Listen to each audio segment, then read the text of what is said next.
আসসালামু আলাইকুম।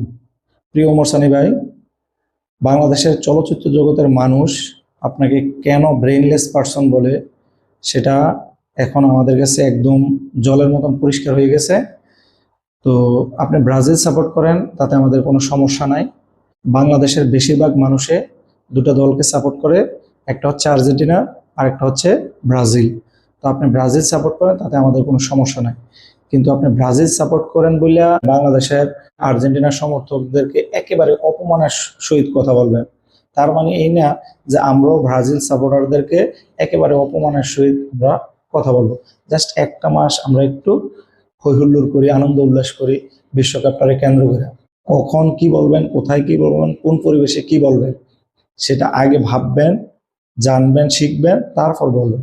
এখন মিডিয়ার যুগ, আর আপনি যেহেতু সেলিব্রিটি একজন মানুষ, তাহলে মিডিয়ার সামনে যা ইয়ে ভরভরাইয়া ছেড়ে দিয়েন না। আর্জেন্টিনার সমর্থকদেরকে নিয়ে, মেসিকে নিয়ে আপনি কটূক্তি করবেন, প্রতিবন্ধী বলবেন না, এই অধিকার তো আপনাকে দেওয়া হয় নাই।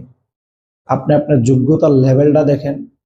আপনি ৫-১০ হাজার টাকার বিনিময়ে বর্তমানে যাত্রাপালায় ডান্স করেন। আপনার প্রয়োজন আছে the greatest shoe on earth এই বিষয়ে আপনার মন্তব্য করার? ফিফা ওয়ার্ল্ড কাপ আপনি বুঝেন? এগুলোর মানে আপনি বুঝেন? এটা কি ৫-১০ হাজার টাকার বিনিময়ে খেলতে আসছে এখানে? মেসির কি ৫,০০০, ১০,০০০, ৫০,০০০ টাকার বিনিময়ে খেলতে আনছে? যে চাইলাম, আনলাম, গোল করাই দিলাম? এই সম্ভব ফুটবলে?